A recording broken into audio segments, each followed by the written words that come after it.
All right, welcome everyone. Thank you for joining us. Welcome to today's webinar, The Future of Work, Leveraging Strategic Foresight to Address Workforce Challenges.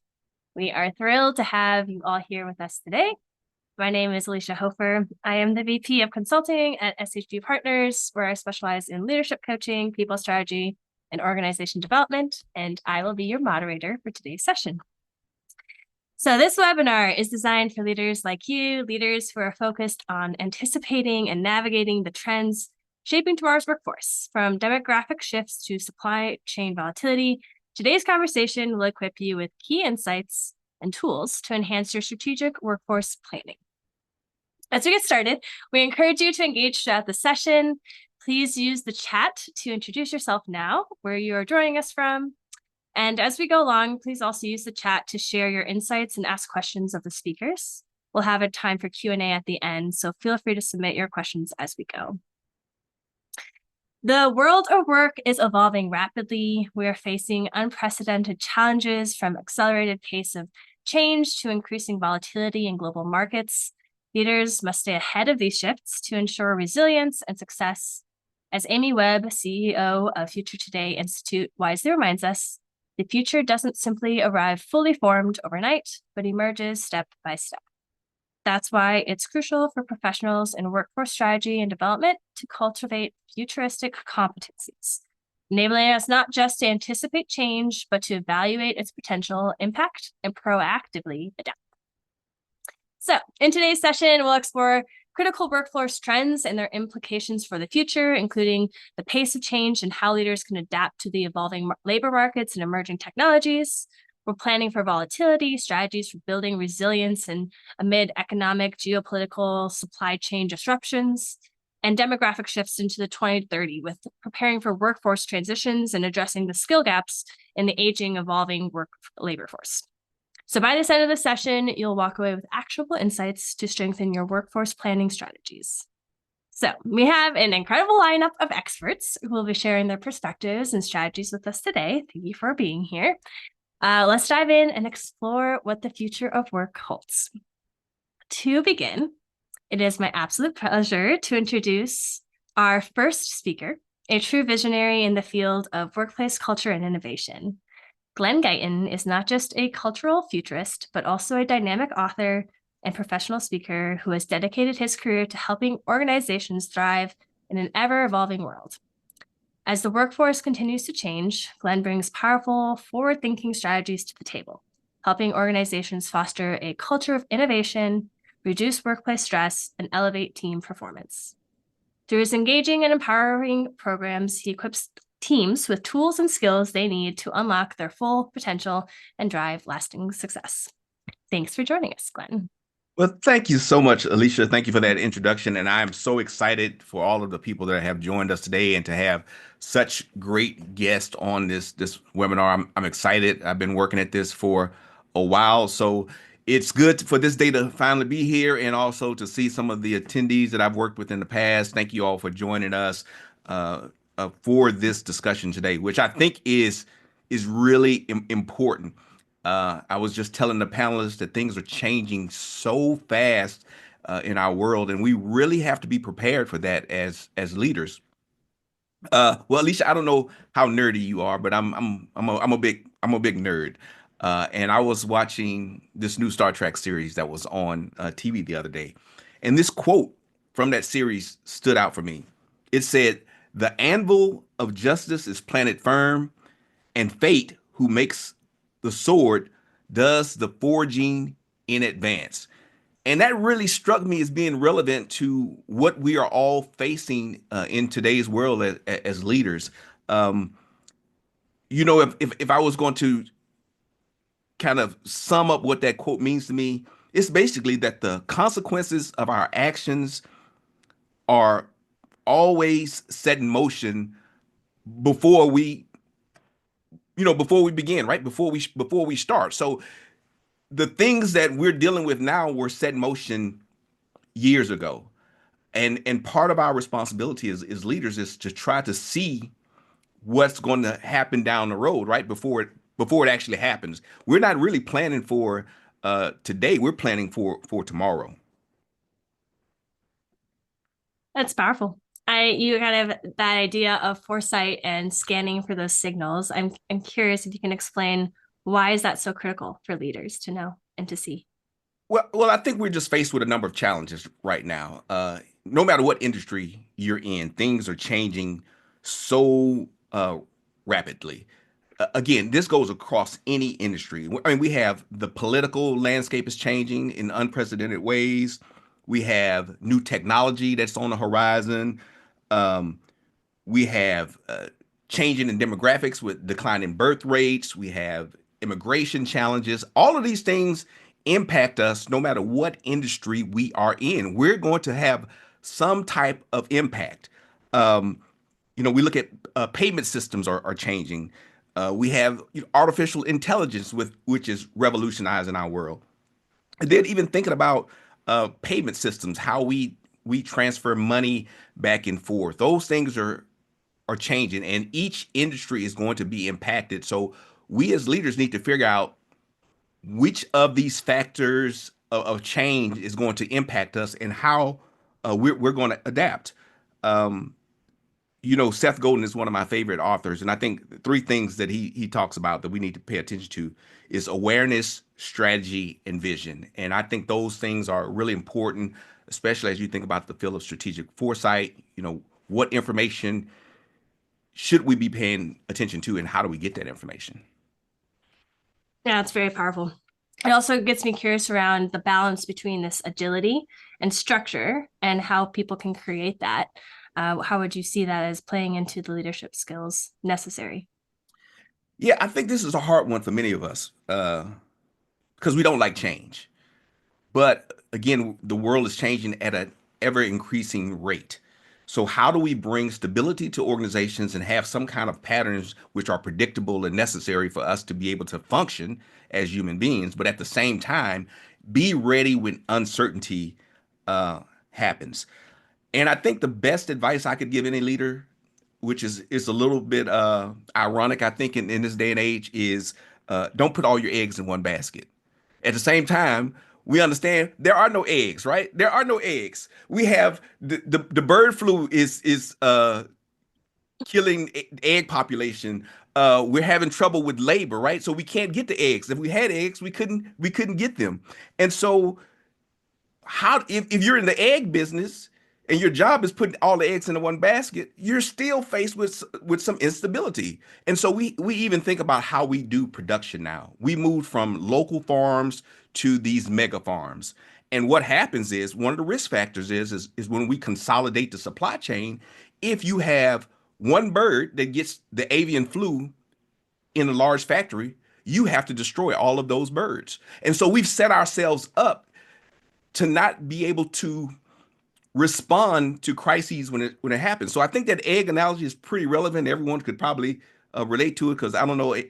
I saw some eggs yesterday in our store. I think they were like $8. These are the good eggs, right? The cage free eggs. They were like $8. I was like, man, that is ridiculous. So we have to think about this. If we're putting all of our eggs in one basket or we're consolidating our supply chains, what's going to happen if that one supply chain has a major disruption? Yeah, I think that's really powerful of the diversity of getting different areas involved with that. I'm curious if you can speak to maybe a success story of organizations who've really embraced this change and holding this Ooh. balance well. Oh, good. That's a good question. Part of the offerings after this webinar is I have a course where I talk about this. I think the banking industry is a good example of how an industry adapted and was resilient. Um, some of you may or may not know, but before 9/11, paper checks were the thing, right? You had to have a paper check, and they put the check on a plane and flew it across the country, and that's how checks got cashed in the banking system. Well, on 9/11, all the planes were grounded. So guess what? Money couldn't be transferred between institutions, at least not by plane. And so where do you do your banking now? You do your banking now here, right? Oh, you can't see that because of my filter, but you do it on, there you go. You do your banking now on the telephone. And so the market adapted to have this digital presence. They went from these physical checks to a digital product. those are the things that we have to do to adapt, to figure out how do we do business differently without as much disruption. Now, the downside of it is some people are out there writing checks and they figure they had 3 or 4 days for the check to clear. Now it's instantly, it's instant. So there's some good and bad with the adaptation, but I think for the most part, it's a good thing. Powerful. It's a good example of how that can show up. I'm curious, Glenn, from your perspective, for organizations or individuals who are really starting on this journey Mhm. of really thinking through the future aspect Yeah. of things, what are some steps, solutions, some actionable things that they can do to really start implementing this for themselves or their organization? Yeah, I think it's good planning is good planning. So really, you have to start with preparing your stakeholders, your key constituency, your leaders with, hey, this is what we need to do. This is on the horizon. We need to make some change, because you can make all the plans you want, but until you have the culture that is willing to make the change, it's not going to happen. So information is great. You need that, but you also need to bring your people along. Then you need to set the right environment. Okay, you got your people on board. Now you have to create this culture where change is can happen. Um, Everybody needs to be bought in. People need to feel like that there is an opportunity for the things that they say to actually bring about improvement. That goes along with creating a communication strategy. Again, how do you keep your internal people involved? Where are you getting your information from? Is it reliable, dependable? And then, who are you communicating with? I think the next thing is you go into your planning process. Do we have the budget, the resources, the time to actually work on this in an effective manner? I think the worst thing that you can do is to start a change process and then stop it. Now, sometimes you need to stop it because you figure out there's another issue that you need to look at. But sometimes we start things, people get excited, and then I think it just kind of erodes the trust in the organization if there's no follow through. And then after you do all of this, you need to see if it worked. That's the other success measure. Hey, I jumped through all these hoops. I moved my cheese. You disrupted my life. Did it work? What was it all for? And that reviewing of the metrics, reviewing of the process, I think is very important to keep an organization going and for people to know that, hey, we have a culture of innovation here. When we do something, it may not all work, but we understand the process for our change. That's very powerful and a really good way of breaking down the steps for how to implement some change and really think critically on that. All What else, right. Glenn, would be helpful for the audience to understand and know about some of these topics around strategic foresight for you? Yeah, I mean, I think bottom line is still about people, and we are still in the people business. What my motto is, hey, I need to help you unlock the power of your people, and so all of these things, these advances, these changes we go through, it all impacts people. And as a good leader, we have to be mindful of that. What is the people factor in it? Whether it's technology, whether it's politics, there are real humans involved in this, and so we have to do things to build trust in the organization, to keep lines of communication open, and to also be flexible and respond to the different needs that we have as individuals in the workplace that we're leading. Yeah, sounds like some really critical change leadership skills that you're bringing to light is Yes. essential to hold as the process moves forward. It's really powerful. All right. Well, thank you, Glenn. All right. Anything else to share? Anything else you'd like the audience to hear? Yeah, before we get to our next guest, I'll just say one closing thought that hope is not a plan. Change is going to happen. So the question is, will you adapt or be left behind? We can't just hope. We have to have a plan. Mm, that speaks volumes. Thank you for that quote. The All right. plan and the thinking in advance, the preparing now for the future, Yes. definitely resonating really deeply. Thank you, Glenn. Appreciate All your right. insights and your thoughts. We are going to take a break here and be right back with our next guest. We are now going to jump over to our second panelist. I'm going to invite Joanna Jenkins.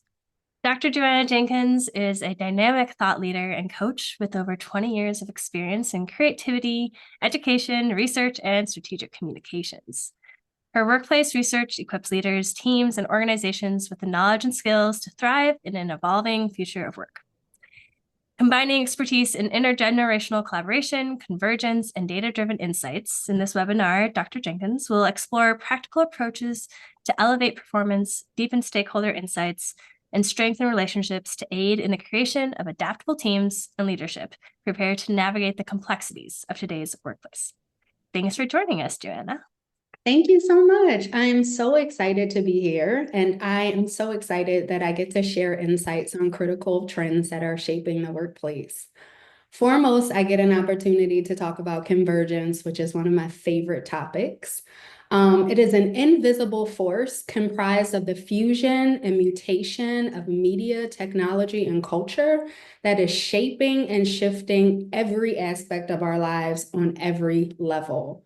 By observing and understanding this complex phenomenon, we gain deep understandings, opportunities to make accurate predictions, the opportunity to develop customizable frameworks that can be uniquely tailored to organizational culture and business needs. We also get the ability to extract key metrics and to assess success and so much more. Convergence is incredibly awesome. I've been researching convergence for about 2 decades as an advertising and media professional, and the findings are unprecedented and indispensable in understanding the disruptions, the patterns, shifts, and rate of change in our workplace. So what exactly is convergence? Glenn and I were on the same page because a great example is in this device right here that I'm sure we all have so close by right now, our cell phones. If you were on a way to a meeting with a colleague for an important business meeting and you realized that you left your phone on the table, would you double back and get it? Chances are. Yeah, pretty likely. I would too. And I would predict that many of us in this room would as well. This single device that we call a phone is accompanied by so many different nuances, functions, and important meetings that are invisible and visible. For example, if we are traveling to this work meeting and I need my GPS, I might have one in the car, but I prefer Google apps, or I might actually prefer my app that allows me to predict traffic patterns, speed lights, cameras, and that nature. And I'm gonna go back home to get my phone. Even more so, I might be on the go and my phone is an engine that propels my mobile office and allows me to have hand-free texting, emailing, and a Zoom presence. I also might be committed to my wellness journey, and I need my phone to ensure that I'm tracking steps, staying in line with a calorie budget, logging my lunch. I also might anticipate seeing a work bestie, and I want to make sure that I have my brag book. So I want to have pictures of my recent vacation, my traveling, fur babies or children, family events. I could also have an event or a live concert that I'm attending after work, and I feel like I must record it. This is another recent phenomenon that we've observed, that people have this community and participatory culture of attending a live event and recording it at the same time because they want to share it with family members or archive it as a souvenir, and it helps shape memories. So the singular point is that this is a phone, but it means so much more. Depending on the values, the lifestyle, the preferences, and the mindset of the stakeholder, the device seamlessly shifts and shapes and creates new meanings and new functions. And convergence gives us these insights, the changes in our values, our attitudes, our lifestyles, our interests and behaviors, which influences decision-making, engagement, and leadership. Now, as I mentioned, convergence offers a deep well of rich information that can be applied to everything from institutions and global industries to consumer behaviors and also media preferences, expectations for communication. Today, we're focusing on the top trends that are impacting the workplace specifically and offering practical solutions such as, how do I motivate my team? How do I motivate individuals? How do I influence performance and productivity? So the areas that we're going to focus on are feedback, evaluation, leadership, and participatory culture.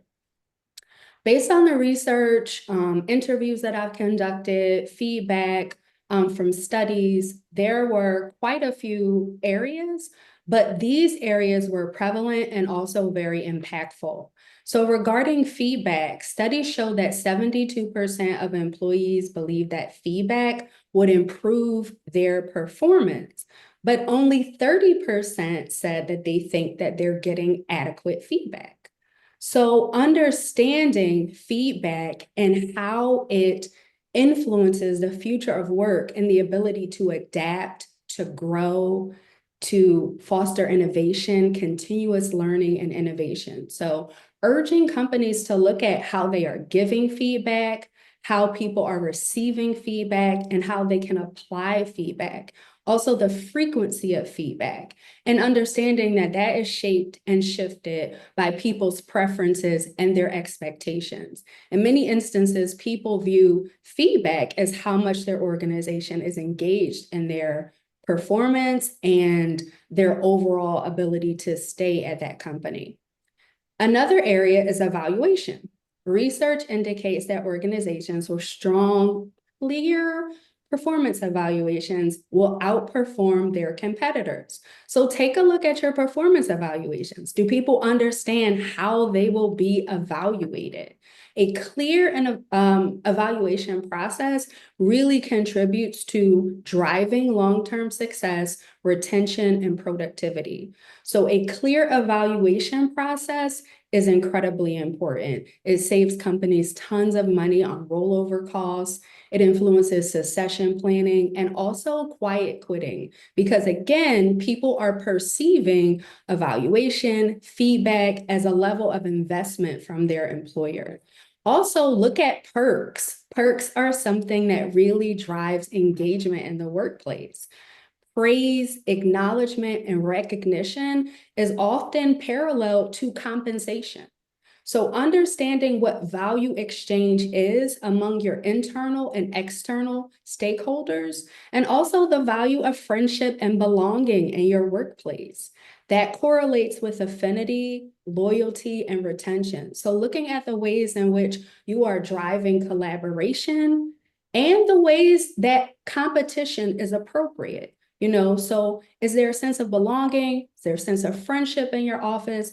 In many instances, that creates environments for collaboration, which is critical to the future of work. Another area that is critical is leadership. The feedback on leadership, the research on leadership, constantly. 80% of employees believe that leadership is critical to the future. However, about between 30 and 40% believe that their organizations and their trusted officials are prepared to lead properly. So looking at effective leadership is a key area, because this contributes to resilience, strategic visioning, and also the evolution of your workplace.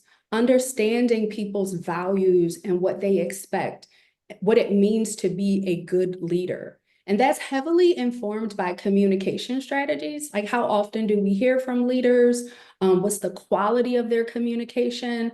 Is their communication authentic?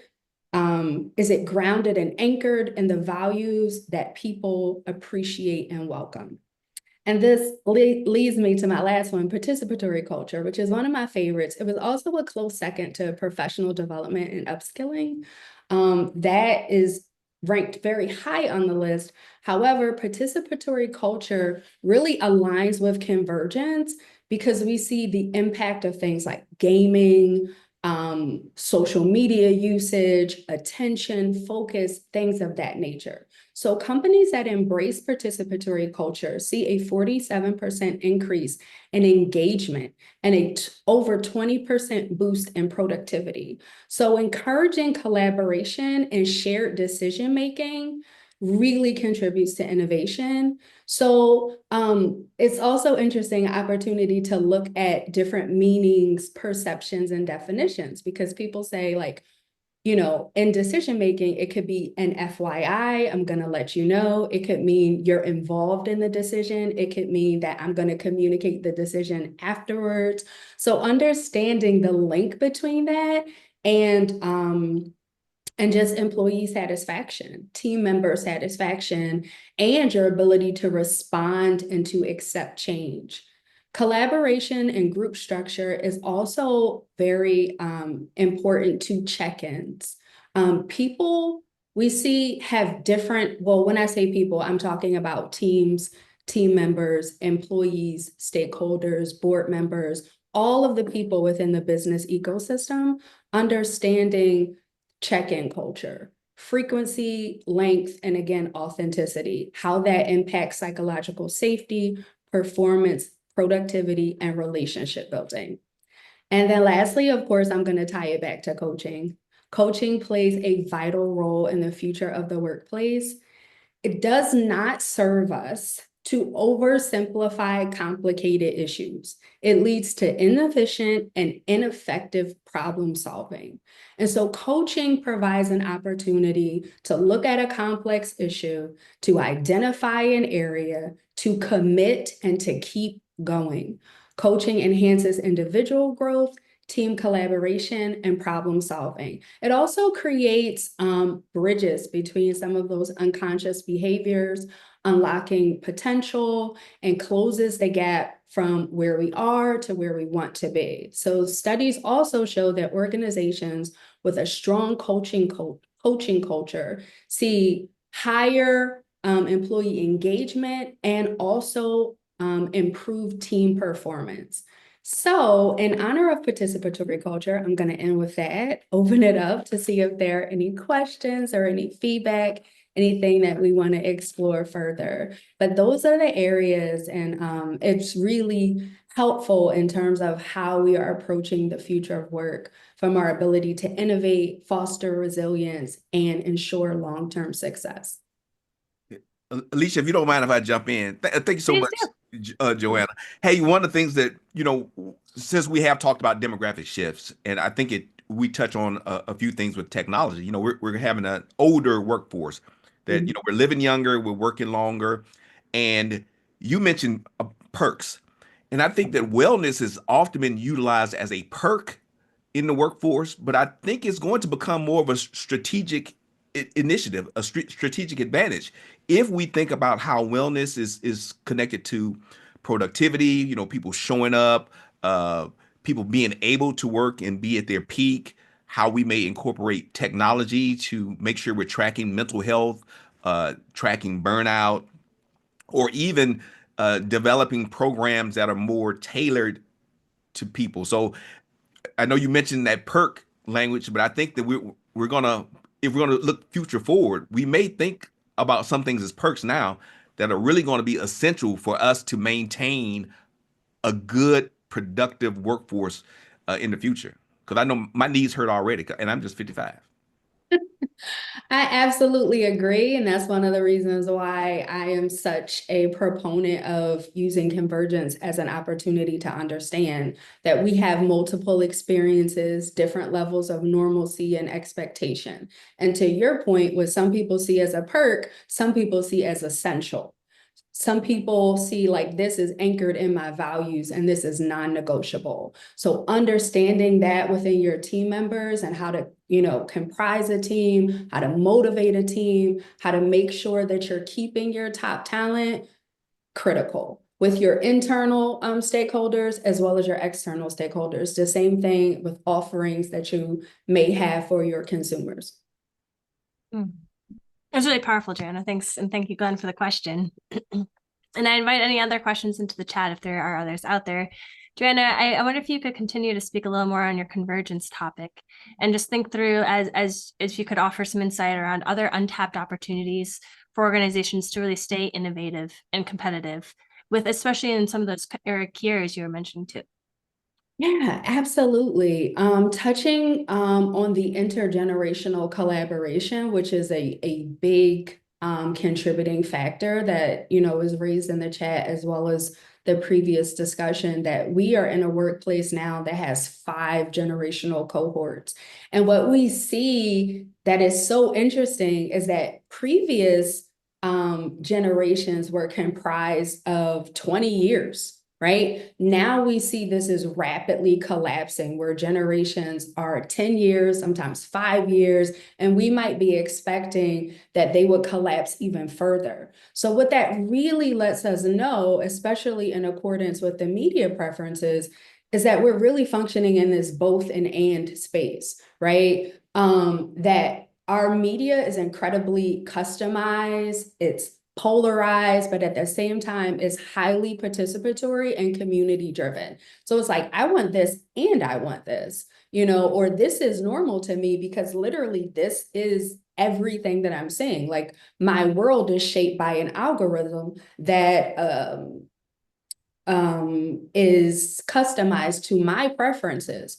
So understanding that, particularly when we're talking about feedback, I would say an area that's critical is that people first culture. To understand that in the workplace, your employees are so incredibly valuable because not only are they employees, they're team members, they're leaders, they wear so many hats, but they're also adjacent to consumers as well as, just workplace stakeholders. So you can get critical insights and data, like create a task force, create internal focus groups so that you have some expectations of normalcy as it relates to generational cohorts. If you have some of those understandings, because again, you may have people in different generations that have different values, different expectations, different understanding of what is normal. So being able to diffuse that openly and anchor into what is a collective or shared value or shared norm is incredibly important because people will operate like our example previously, the cell phone. We're all calling it a cell phone, but I really mean my GPS. I really mean my office. I really mean my phone. I really mean my gym. Or it could be some convoluted meaning that I actually haven't named yet. So it's really important to have that conversation, have that inclusive and shared dialogue, and be able to tease out those customizable frameworks that are appropriate for your office and to identify what those key performance indicators are and track them and assess them for success, sustainability, and long-term goals. I hear that the powerful of kind of taking this step back, looking at it at the big picture, and then your other reminder of people first. The people are centered in this, and so much of your content really relies on that interaction of you with your employees, you with your people, the people to people. That's where there's so much value to be gained, and how we listen deeply and learn from that and stay in feedback, stay in participatory culture, and create an environment. Sounds like all really lots of great tips and insights and research-based insights around how to do that well. It's incredibly powerful, Joanna. Thank you for sharing. Is there any other last-minute tip, a kind of final sentiment you'd like to send as for your topic today?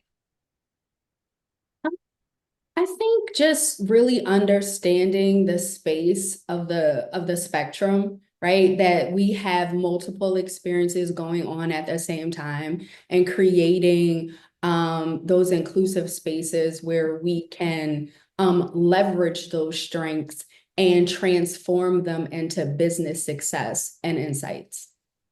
So powerful. I love that also connects to Glen's item or topic around you have to set up the stage. You have to set up the culture. The environment really matters, and setting that space for people to step into is really important. Taking the time to critically create that, very important. So, well, thank you for all your wisdom and all your insights. Thank you, Joanna. Pleasure to have you on here. And we are going to move to our next panelist, our last panelist for today. Joining me for our last section is Kara Dennison. Thank you for joining us. Kara is an executive career and leadership coach and an organizational strategy consultant. She leverages her career as a certified HR leader to coach high achievers and leaders to live impactful lives, starting with their careers. She has supported over 5,000 professionals through a job search, consulted at Fortune 100 organizations, and contributes to Forbes on topics such as leadership, employee engagement, company culture, and the job market. Thank you for joining us, Kara. And yeah, take it away. Thank you so much, Alicia. And thank you, Glenn and Shay, for having me. Joanna, I absolutely loved your topic. You and I are absolutely on the same page. And I believe that what I'm going to be talking about is going to just go a little bit deeper into some of the stuff that Joanna talked about from the job seeker side. Like Alicia said, I have personally with my team have helped over 5,000 people through a job search. Like Glenn said, call me if you need a job. We'll help you. And I have also been named an employee engagement influencer for the last 3 years. So employee engagement and helping people through a job search to be aligned in companies that they are aligned with is a passion of mine. And so we've talked to 10 times that amount of people when they're at that point of saying, I'm about to leave my job, or I have left my job and here are the reasons why. So I have a lot of data points and I'm going to be sharing a lot of data with you. So bear with me, but I'm going to give you the summarization of what this is at the very beginning so that you know what we're going to be wrapping up with. And the four main points here are that employees and job seekers, they want transparency. They want transparency. The second thing is that career growth and upskilling, especially now with how rapidly things are changing, it's a non-negotiable at this point, especially for your top talent. Flexibility can be a make or break for your top talent. And then the final thing is going to be that the best employees and job seekers, they prioritize purpose and belonging. And that goes back to what Joanna says when it comes to values and being aligned with the values, especially where their people are spending the majority of their time, which is at their workplace. So to dive a little bit deeper into this, 80% of HR leaders are saying that they struggle right now to attract and retain talent amid all of these changing workforce expectations. And if you are an HR leader, you're probably saying, yep, that's me. It's hard right now. And one of the reasons why is that 26% of employees plan on switching jobs in the next year. And to Glenn's point of what he said with Joanna is that 34% of them are due to burnout and work-life balance. 42% is due to poor mental health support, right? 48% is insufficient earnings. And we're seeing prices of those eggs going up to $8 to $10, right? And 38% of it is due to lack of career growth. And so I want to dive into these four main reasons because it's the things that we're hearing over and over again, right? Some of the things that I'm hearing from people when we're on calls with them is, hey, my company told me one thing and then it was another all of a sudden, or I was promised a remote or hybrid role and now I'm getting an RTO policy, right? Or, hey, my company and my role is rapidly changing and I don't have any support from my company on making sure that I have the skills in order to do that. So I have to go out and find a way to do that myself, right? So let's talk about that first one. Job seekers and employees, they want transparency. So with a lot of these layoffs happening, right? Layoffs are not being handled in a people first way, in a way that feels holistic and kind. And so that's putting poor taste in job seekers' mouth for a lot of companies that were at one point top companies of choice. I'm talking Meta and Amazon and Microsoft and all these other companies that are going through a lot of layoffs. Other things that are happening are 1 in 5 job postings at this point are fake jobs or ghost jobs. And I wrote a Forbes article about this if you ever want to check it out. But there's a lot of reasons why this is happening. And it's because a lot of hiring managers and HR leaders are trying to keep the talent pool open or wanting to soothe the teams that are being overworked. Don't worry, we're taking care of it. But on the job seeker side, it's getting very, very frustrating trying to do the right thing, applying to jobs that aren't real, right? And now they're getting this taste in their mouth about companies where they feel that they can't trust. And so now company reputations aren't necessarily at the point where they want to be. Another thing from Greenhouse 2024 hiring report, it's saying that 80% of new hires regret their job choice because the job descriptions either don't match reality or they weren't necessarily given the real about what's happening when it comes to the challenges and the real role of what they were supposed to be facing in the company when they came in. One of the things that is really important here is that companies that embrace pay transparency specifically, and we've been seeing this in the states that now require pay transparency, like Colorado and New York, is that they have a 27% higher retention rate due to the increased trust and fairness. And so what we're seeing here when it comes to transparency is that employees and job seekers, they're begging for transparency. They want to know what they're going to get into. They want to know about the company and the roles, and they want to know what the values are. And we'll talk about that in a second. And the companies that actually are doing that, specifically around the pay, they're increasing trust and fairness, that reputation, and they're actually increasing engagement and retention. When it comes to that flexibility, right? Job seekers are wanting flexibility. We've seen this throughout the pandemic with the RTO policies, with all the changes that's been happening over the last 5 years, but it's also in the job postings itself. Remote job postings attract 2.5 more applicants than non-remote ones. So it's even being shown that job seekers still want that remote, that flexibility, that freedom that they've been given and now are kind of being taken away, right? In fact, 52% of employees state that if flexibility is removed from their roles, that they would consider quitting. And so now we're perpetuating that cycle of lack of retention and engagement. And now back to that 80% of HR leaders saying, I can't retain my top talent.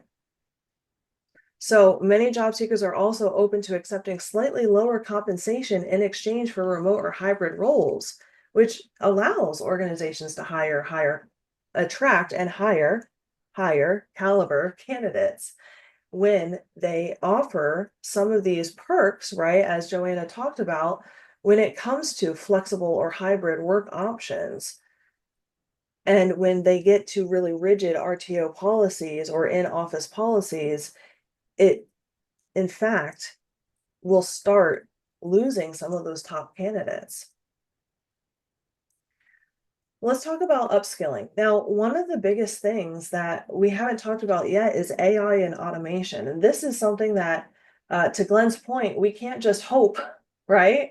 It's coming, it's happening, right? And in the last 2 years, I was watching a video on this a year ago.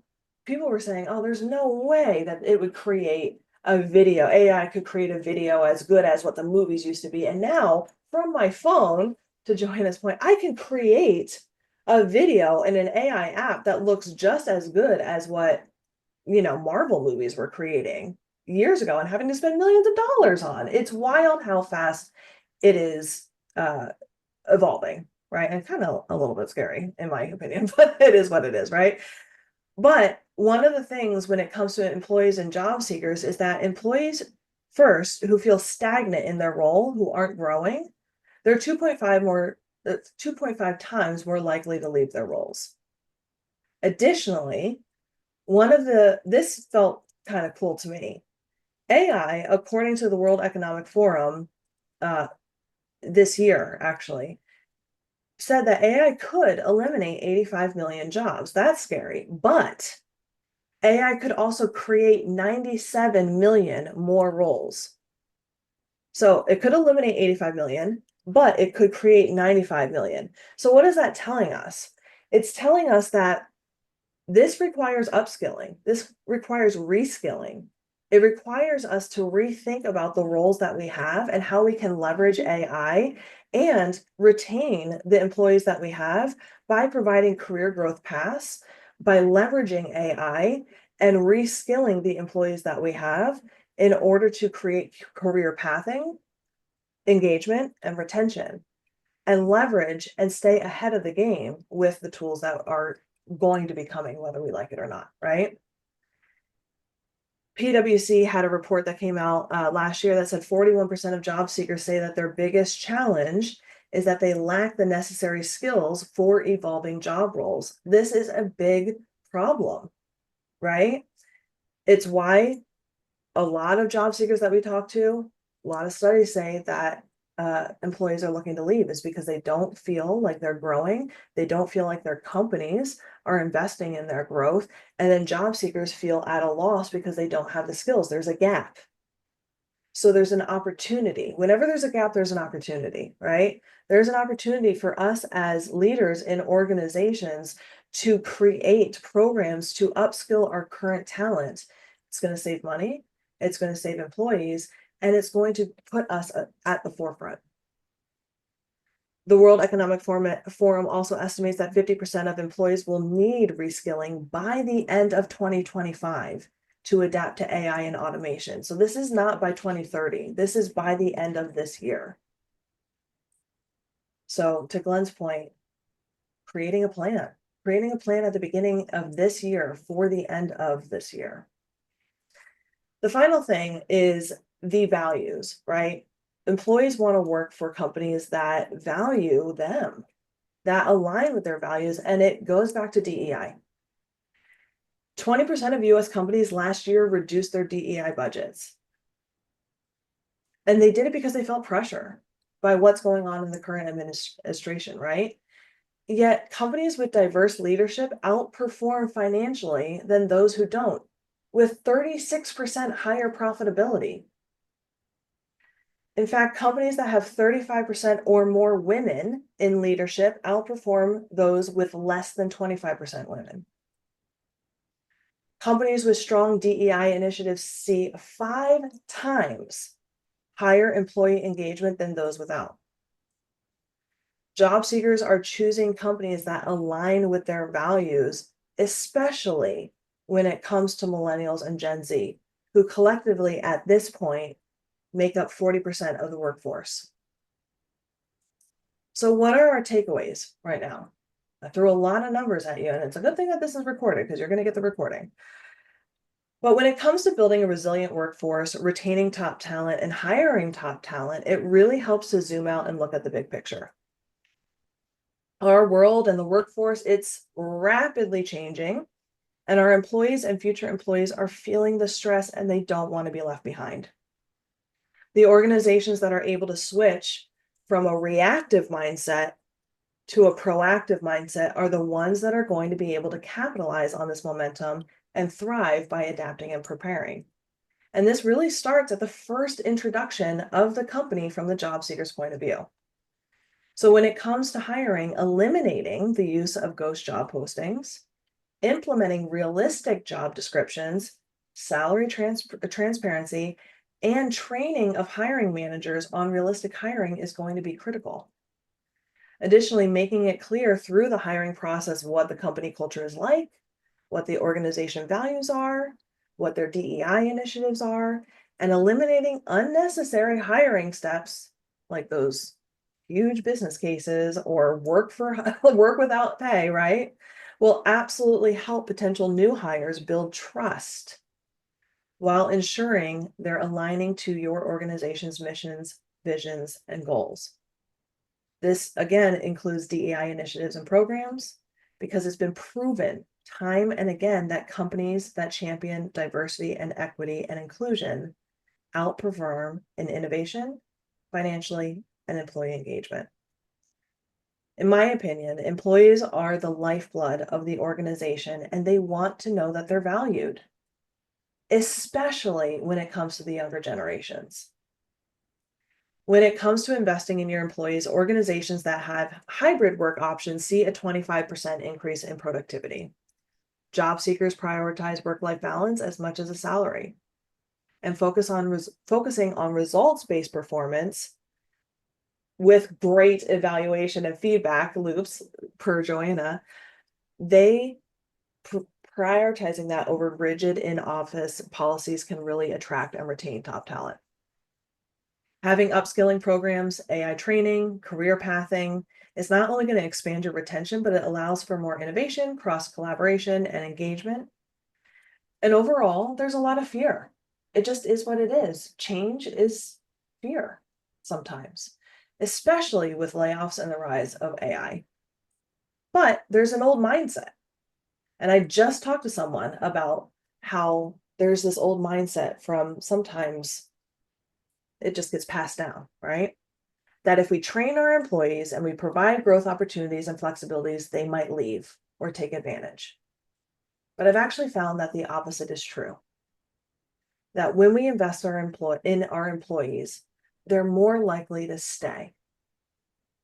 When we speak to our clients who are actively looking for a new role, one of the main reasons that they want to leave their organizations is a lack of career growth or they felt that their organization doesn't care about their well-being. They wish their organizations were investing in their growth, and they feel taken advantage of and burnt out. They sadly tell us that they would stay longer if their organizations were investing in them as much as they feel that they're investing their time, energy, and skills into their companies. And when asked what an ideal fit is for their next role and what that looks like, it includes finding an organization that values transparency, values them as a whole person, DEI included, and values their growth. Thank you. Powerful statements, Kara, and so many actionable insights to take from that. Thank you for all that research and all the the very specific tips and suggestions for how to really care for the now gap and figuring out what that opportunity looks like. I think that's a very powerful statement of the gaps create opportunities, and we need to start looking at how to fill those opportunities with some of these descriptions like transparency, flexibility, rethinking the skills and redefining that, being clear, and then values alignment. So many really actionable tips to take forward for how to create environments in the future. Yeah. I also just want to resonate with a second of the theme that keeps coming up is this people first mentality that you've really resonated with. Joanna, Glenn have all both spoken to of that is where we need to invest. And that's what we need to continue to invest in. And it doesn't happen just naturally. It takes intentionality and it takes a plan. I think those are really powerful things that you have to start enacting now as a leader. You can't just wait and just see how it turns out. You have to be in the forefront and considering what is coming up and the environment and the culture that's being created. So very powerful things. Kara, any last words of wisdom or anything you kind of share as a summary statement for the different thoughts that you're bringing today? I think you nailed it. The one thing that to summarize all of what we said, if I can, is really the organizations that shift from being reactive to proactive. The ones that make a plan, they're the ones I really believe that can be adaptable, that can thrive, and that can really shift into the organizations that will excel in the future. And like you mentioned, the ones that can see gaps as opportunity and switch into the strategic instead of the fearful. It's really good.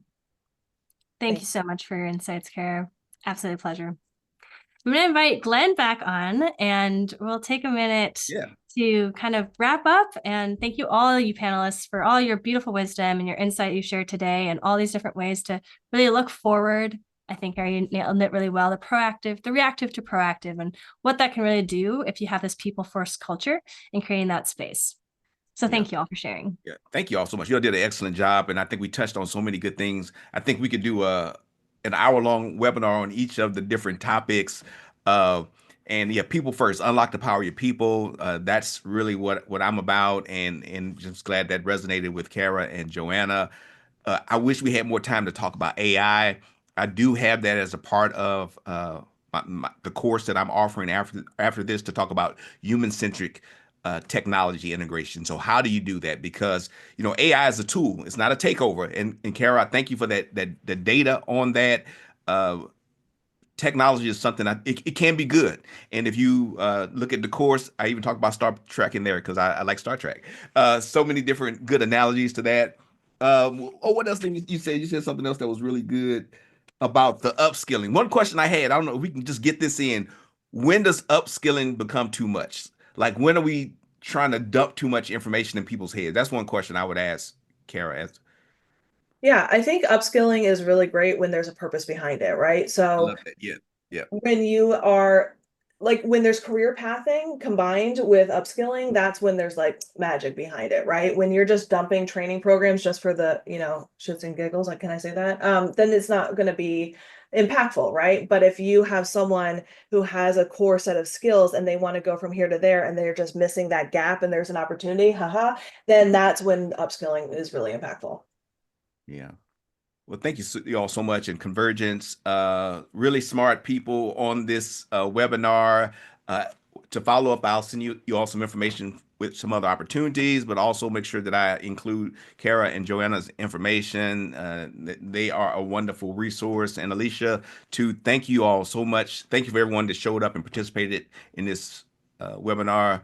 It was great. I feel like I could do 3 more hours talking to you all about some of these concepts. It was so much good information. But bottom line, you need a strategy, you need a plan.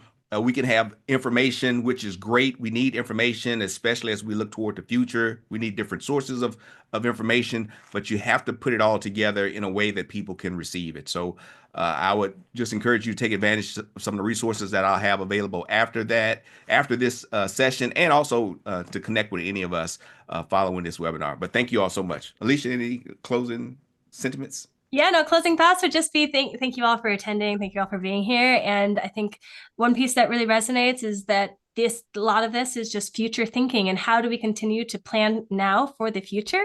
And often that happens in a collective, and it happens in a group, and it happens with shared intelligence, and really considering what are all the things that I might not be able to think on just my own. Who else can I be in collaboration with? So continue to reach out to folks, continue to connect with people, continue to ask the questions. That's where you start. You start with others and you start engaging people around you. That's a really powerful piece. So I've really appreciated of this conversation here. Just a great example of the shared intelligence piece that kind of comes out when you get a group of people together who are very, very intelligent with lots of wisdom, and the power of that. So thank you all for joining. All right. Thank you all. And stop posting ghost jobs. You're frustrating people. It's annoying. It's annoying. All right. Goodbye, everyone.